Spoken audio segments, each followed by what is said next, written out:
viagem não é só um processo de se deslocar por lazer e para descansar nas férias. Uma viagem pode envolver tantas coisas.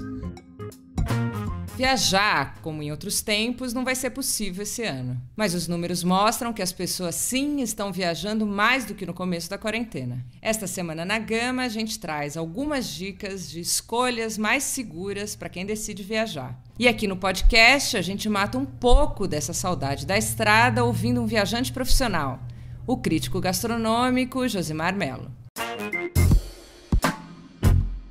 Nesses últimos meses, na sua coluna no jornal Folha de São Paulo, ele continuou falando de viagem e gastronomia, mas de um outro jeito, considerando, é claro, o isolamento social e a impossibilidade de ir muito longe. Escuta essa minha conversa com Josimar Mello.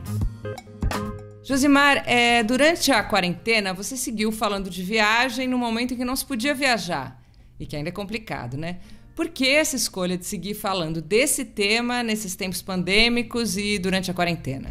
Desde o início, eu não quis fazer uma coluna de turismo com relatos de viagem. Eu pensei em fazer alguma coisa diferente, mais original e tal.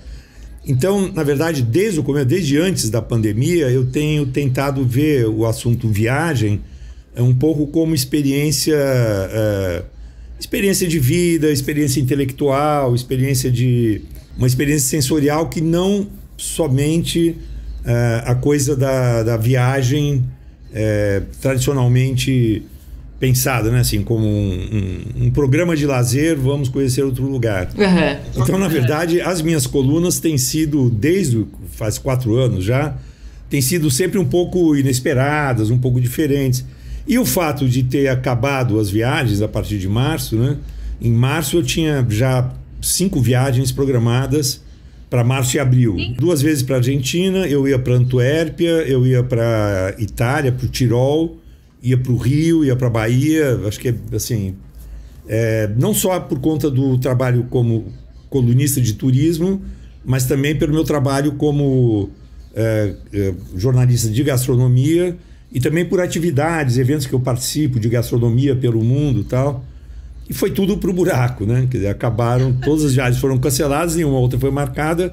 Mas, de certa maneira, como eu uso muito nas colunas a coisa da memória intelectual e eu tento fazer relações meio inesperadas entre viagem, política, comida, sentimentos. Aí eu continuei inventando, continuei fazendo essa loucura. E deu certo, porque na verdade viagem não é só um processo de se deslocar por lazer, né? E para descansar nas férias. Uma viagem pode envolver tantas coisas. Eu fiz até uma vez uma crônica sobre a viagem por sono. A viagem que você faz entre o momento que você deita e que a sua memória, os seus sentidos começam a se esvanecer. E você começa a entrar no subconsciente dos sonhos. É uma viagem também. Continuei sobrevivendo, claro, apesar das viagens físicas ter parado. Então, mesmo com viagens canceladas, você seguiu ali a sua maneira. Então, isso, eu linko isso imediatamente, lógico, com a comida, né? Porque a gente viu muita gente falando, você inclusive, sobre a possibilidade de viajar por meio do paladar ali, né? Da experiência da comida. Eu queria ouvir de você como essas duas experiências se relacionam. Pois a gastronomia não é alimentação, né? A alimentação é a coisa mais básica e elementar que a gente pode relacionar com a gastronomia. A alimentação é manter o corpo vivo e funcionando. Mas, para além da pura alimentação, a gastronomia implica num monte de outras coisas, né? Implica em memórias afetivas, implica em comunhão entre as pessoas, implica em felicidade ou uma terrível decepção e infelicidade, depende da experiência, né? Então, e nesse aspecto, a viagem também tem muito disso, né? Como eu falei, a viagem não é só vamos nos divertir em Las Vegas, né? Até mesmo em Las Vegas, a viagem pode te suscitar um monte de outras sensações, né? E eu acho que a comida, a gastronomia, ela tem uma ligação interessante com o turismo e com a viagem, que é o fato de que a comida é uma porta de entrada fortíssima e interessantíssima para quem quer conhecer outras culturas, né? É óbvio que quem vai viajar, se for nos museus do lugar para onde ela vai, termina conhecendo muito da cultura daquelas pessoas, daquele lugar, visitando as obras de arte, né? A produção artística daquela cultura, daquele povo. Assim como a música, se você vai... Alguém se interessa por música, viaja para algum lugar e começa a atentar na música, é uma forma também de você se conectar com a cultura daquele povo. E a comida também. Quer dizer, a comida não é uma coisa que você faz só no intervalo entre o museu, sei lá, e a ópera que você vai assistindo em determinado lugar. Basicamente, ela não é funcional apenas, né? Não, pois é. E além de poder te dar prazer e conforto, quando você come, passa fome, você fica feliz. Mas além desse conforto e desse prazer, a comida tem um monte de informação embutida. E eu sempre achei que quando você viaja, você pode fazer o American Way of Traveling, que é você procurar onde tem o McDonald's mais perto em qualquer lugar do mundo, certo? Quer dizer, aquele turista meio tapado que só quer comer a coisa que é familiar quando viaja. Então, McDonald's, ou aquela comida que antigamente se associava com a comida de hotel, que é uma comida vagamente internacional, que é espaguete com molho de tomate, que é filé com fritas. São 3 ou 4 coisas que você encontra em qualquer lugar do mundo e resolve o seu problema. Mas se você não for assim, se você realmente for uma pessoa curiosa em conhecer o lugar que você está viajando, conhecer a cultura, se você presta atenção na comida e começa a comer a comida local, é uma forma de iluminar o seu caminho diante dessa nova cultura. Assim como as artes plásticas e outras formas de cultura. Dependendo da comida, você vai observar a comida, você vai ver por que esse ingrediente é popular aqui, de onde ele veio. Se você vai ver de onde veio o ingrediente, você vai saber a história da colonização daquele país, ou das conquistas estrangeiras sobre aquele país, ou vai saber que países aquele país colonizou e que influências trouxe de lá. Se é um clima frio, se é um clima quente, vai ter uma comida de um tipo ou de outro. Quer dizer, se você prestar atenção na comida, além do conforto físico de comer e do prazer, você vai ter um monte de informação, você vai conhecer mais sobre a cultura desse povo. Até mesmo o jeito que eles sentam, entendeu? No Oriente Médio as pessoas sentam no chão, em volta de uma toalha, para comer. Na China se come em um monte de potinhos. Na França se come a entrada, prato principal, a sobremesa. No Brasil a gente come tudo junto e assim por diante. De onde vêm esses hábitos todos? É um jeito bonito, gostoso de você conhecer a cultura de um país também através da mesa, né? E é muito sobre como viajar, né? Esse é um jeito de viajar, isso que você está descrevendo. E aí eu acho que vale também, gostaria de ouvir de você aí, que você dividisse aqui com o ouvinte, quais são as suas dicas para viajar bem? O que para você é uma boa viagem? O que você acha essencial ali? Isso adaptado aos tempos pandêmicos, né? Porque... nos tempos pandêmicos, a melhor viagem que tem é via Netflix, né? É a mais segura, né? Porque você fica vendo um filme sobre Paris, um filme que se passa na China. Né? Não, mas eu acho que acho que a melhor viagem é aquela que te possibilita fruir aquilo que você está vivendo, aquilo que você está conhecendo. O jeito assim mais típico do turismo de massa, né, é fazer aquelas viagens no atacado, né, que você em uma semana conhece 5 países, né? Teve até um filme uma vez antigo que o título era algo assim: se hoje é terça-feira, aqui deve ser Paris. Era mais ou menos isso. Porque as pessoas correm tanto, entram no ônibus, ficam mudando de fronteira e correm para o avião e vai mudando. Então o cara, ele só sabe o lugar que ele está se ele olhar na programação que dia é aquele.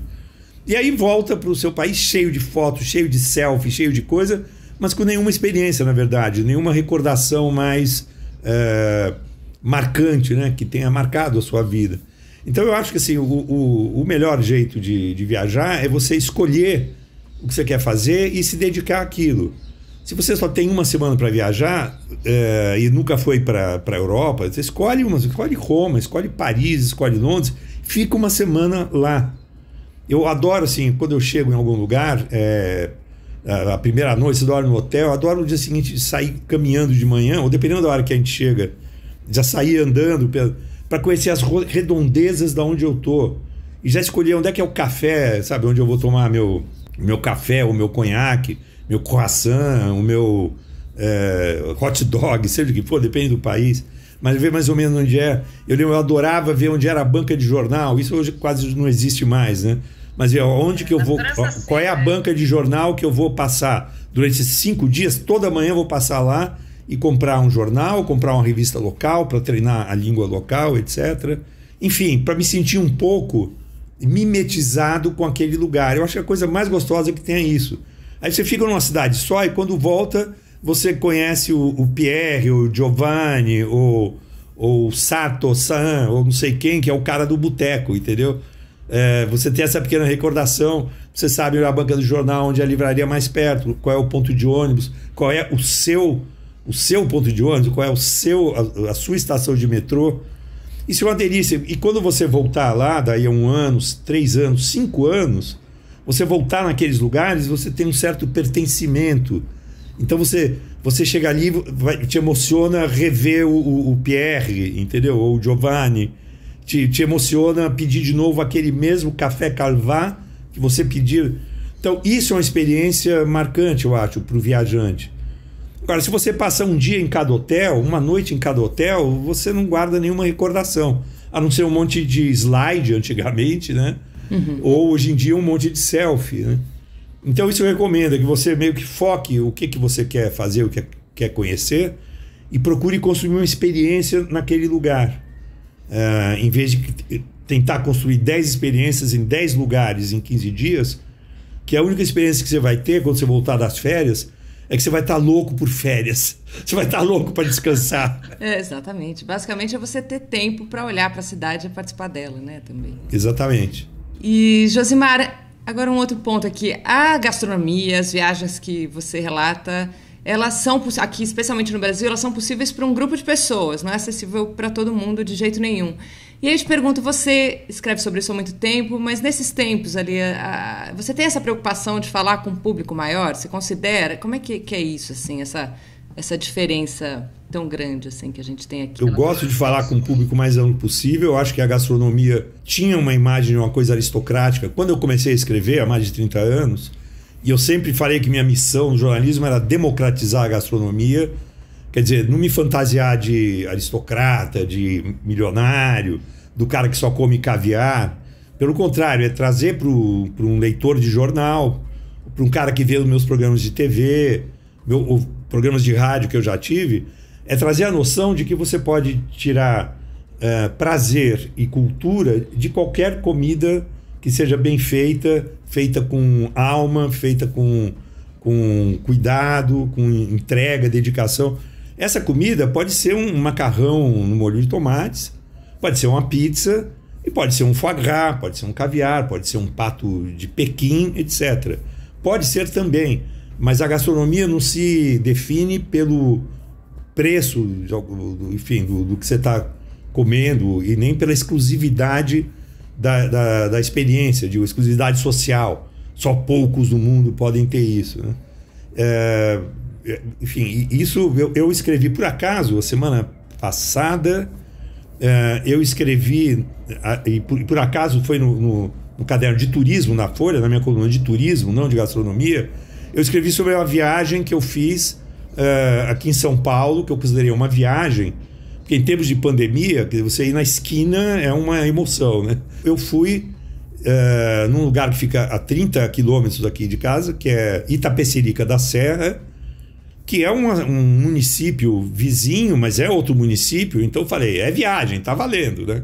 Eu fui até lá comer num restaurante chamado Dr. Costela, então eu estava falando de um lugar que é relativamente popular, é um lugar e que é gostoso para visitar como viajante, porque, primeiro, eu falei, você tem que pegar a Regis Bittencourt, que é uma estrada federal, aqui para chegar lá, né?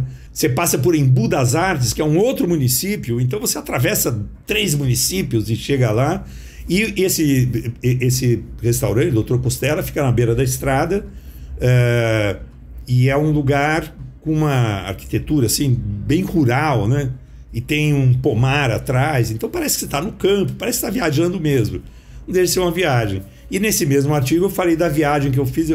Lá eu colhi alguns limões caipiras, que por acaso vieram de mudas trazidas do México a partir de sementes cubanas, quer dizer, uma viagem pelo mundo todo. E com esses limões, depois eu fui no dia seguinte para Paraisópolis, que é uma comunidade, né? A antiga favela de Paraisópolis, que é uma comunidade aqui do lado do Morumbi, muito mais perto da minha casa, mas também uma viagem, outro mundo, que é outro mundo.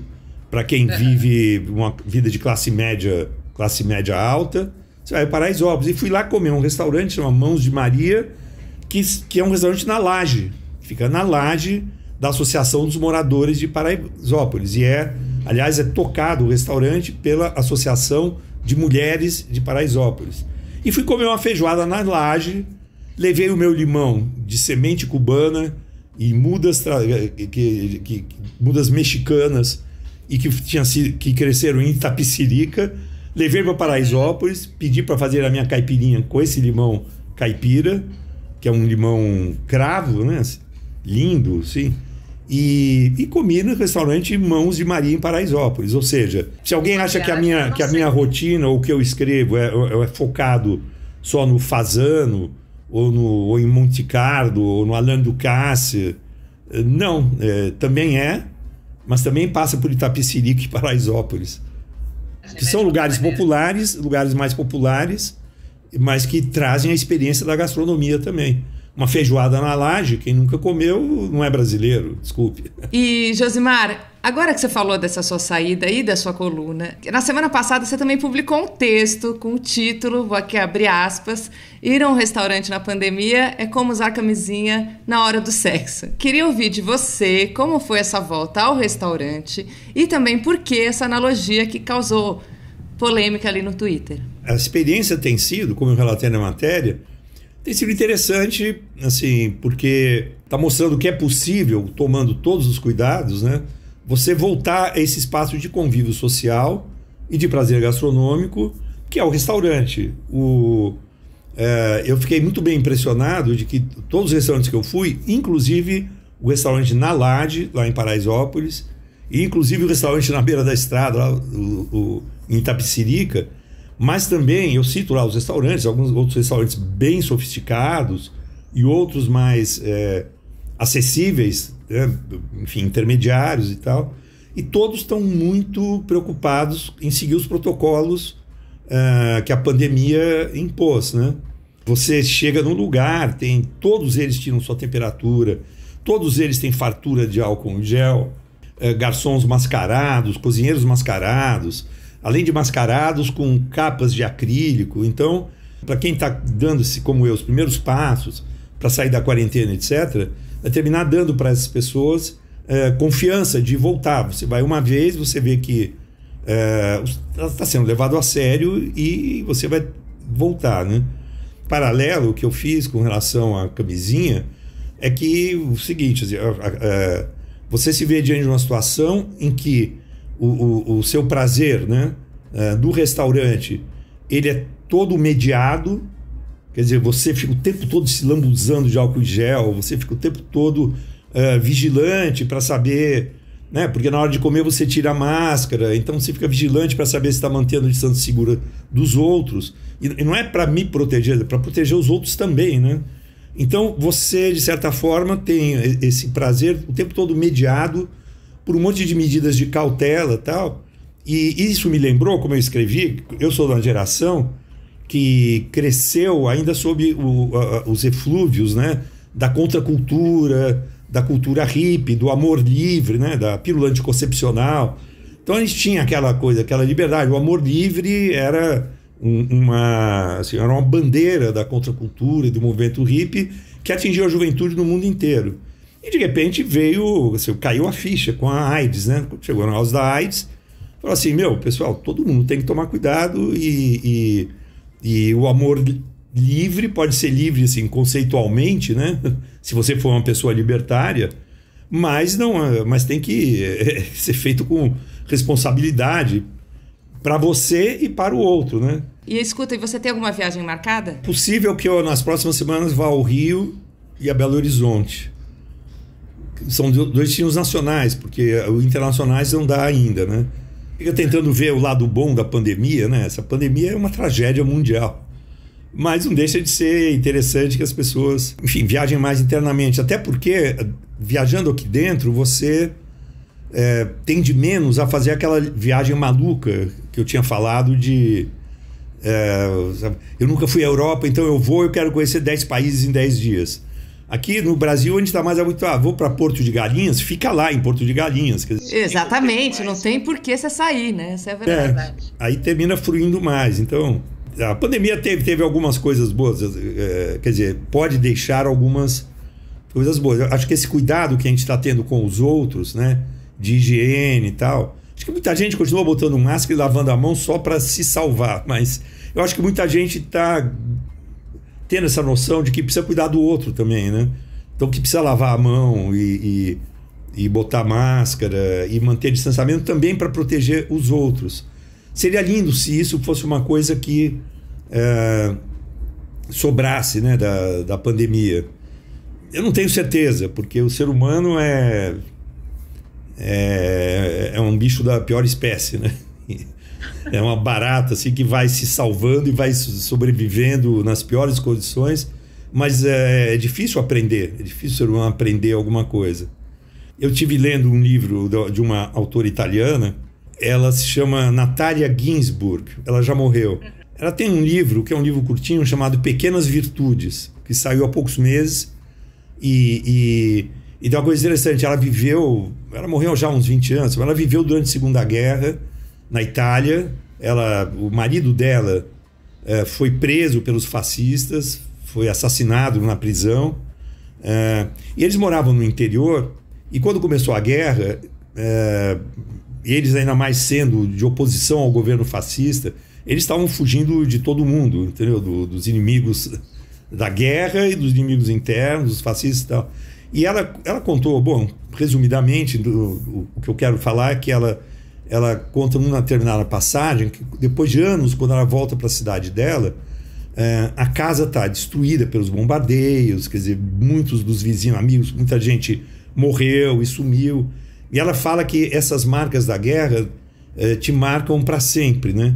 Quando você vê a casa onde você nasceu, cresceu, aprendeu a escrever, teve os primeiros amigos, o primeiro namoro, ela ruída, totalmente ruída por bombas, sabe, assassinas, de uma guerra absurda.